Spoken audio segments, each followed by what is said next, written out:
Yay, thank you. Okay, so actually, if we are here to talk about continuous improvement, we cannot talk about improvement without talking about feedback. Okay, discussing feedback means that we are willing to provide others with our perspective, with our thoughts, with our ideas, sometimes with our criticism of what they did or what they said, in order for them to become the best professional they can possibly be. And today we are here to talk about how you can share your perspective, how you can share your thoughts on someone else's performance without causing damage to the relationship, right? Because this is one of the common dangers that we have there. Some of us, we have strong feedback to give someone else, but we don't dare giving it because we are super afraid of what it's going to do to the relationship with this person that is important to us, right? Okay, so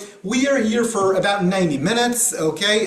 We will do two things. In the first phase, I will share with you what I call feedback state of mind, okay? What is the mindset that we have to be in order to make feedback a successful communication conversation. And in the second phase of today, I will share with you the two formulas, one formula to give negative feedback and one formula to give positive feedback, which is a very important thing to learn. Now, throughout our time together, I strongly suggest and even ask of you to be with open cameras. This is my way to see you. This is my way to feel if you are with me, if you are not, if you are laughing at my jokes or not, if you are bored, if you understand, if you didn't understand anything, okay? This is my way to feel you. And also, please feel free to unmute yourself at any given moment, okay? I'm here for your questions, for your thoughts, for your examples. Everything goes. As you can judge by my accent, I'm from Israel, and it means that you can interrupt me at any given moment. I won't consider this as being blunt or offensive or anything. So please, please, please feel free. As long as it will be an open conversation, it will be better and it will serve your need in a more accurate way. So far, so good. Are you with me? Hearing, seeing, everything is okay? So I'm asking, you answering. This is how communication works. If you don't want to unmute yourself, okay, so just use extreme physical gestures in order for me to see if you are with me or not, okay? Another try, let's give it a go. Okay, so you can do this, that's great. So I want to kick this off by telling you just a quick story. 10 years ago, I was in the middle of my PhD degree and I was writing my dissertation. And I was in a phase that I've asked my facilitator to go through my first draft, okay? And he took the time to read it. It was like 250 pages long, very long work, very big work. And he took the time to read it. And after a few days, okay, I got a new email from him, okay, in my inbox. And I remember how stressed out I was because that was a huge turning point in my work. If he's happy with it, it means that I'm reaching towards the end of the nightmare that I call PhD, okay? And if he's unhappy with it, it means that I have to do over the last 3 months. And I'm like stressed out, nervous as hell, and I'm clicking on the new email on my inbox, and I'm seeing this, okay? It's written this: "Hi David, I've read it. This is okay, thank you."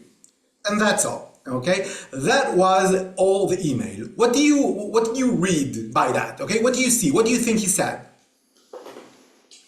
In your perspective, in your opinion.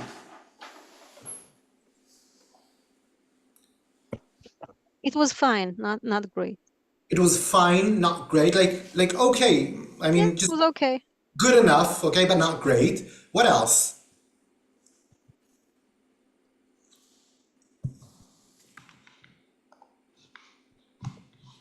You want to know more? Like you want to know if there's any feedback buried in that statement? Exactly. Okay, that's confusing, right? Even a bit mysterious. I want to know more. I don't know what you really think about my work. Okay, what else? Like, let's like raise hand or something. Okay, who would consider this feedback as a positive feedback? One. Okay, I don't see everyone. Two, maybe three. Okay, who would four? Hi, May. So who would consider this as a negative feedback? Hi, Daniela. I'm with you there, okay? But the fact is, okay, that I don't know, okay?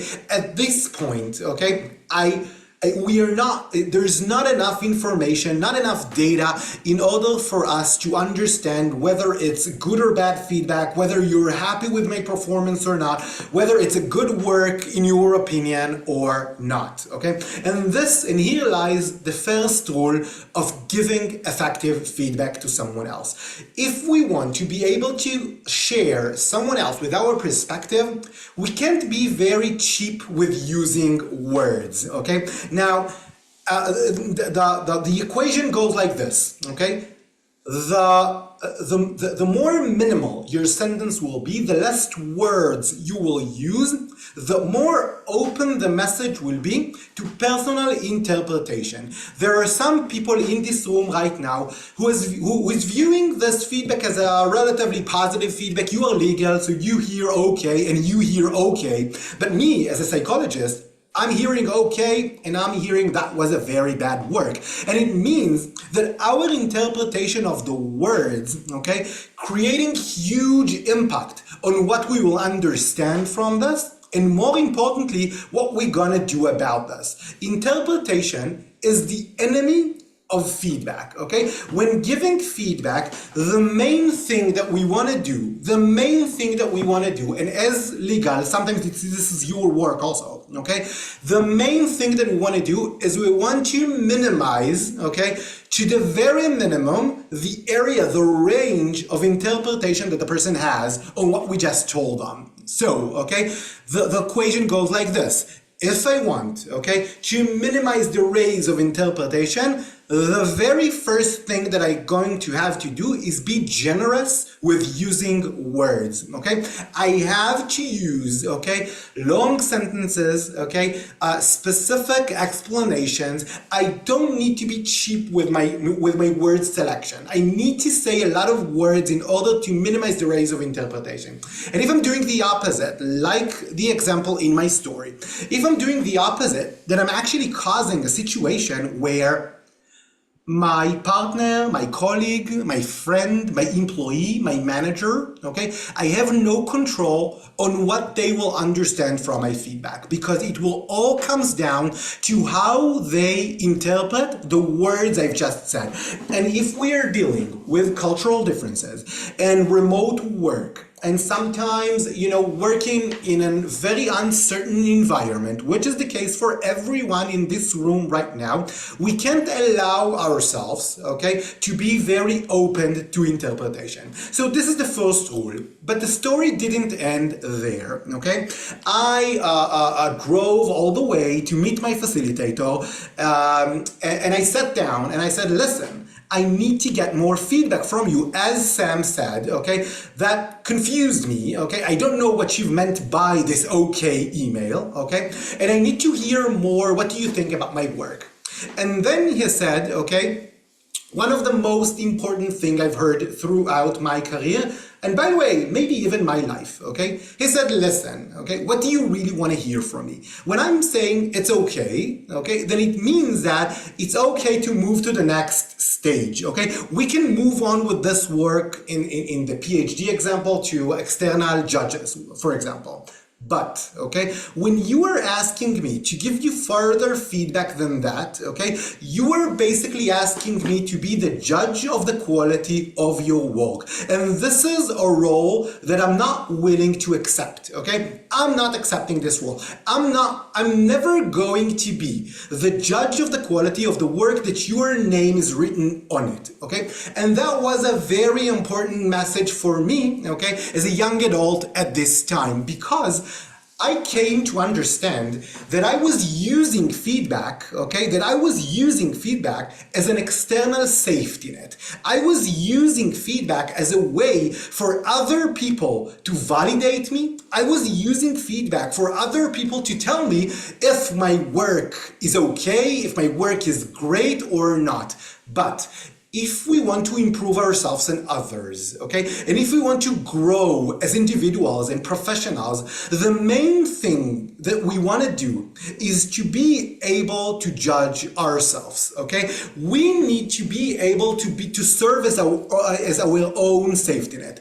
It doesn't make any sense that I would write 250 pages without being able to give myself some thorough feedback about whether it's good or not, okay? We need to figure out a way to give people around us feedback without serving them as an external safety net, okay? We need to share our perspective, our thoughts, our ideas and opinions, okay? And feedback, of course, but without compromising even the smallest part of the accountability and ownership that the other person is taking on their work.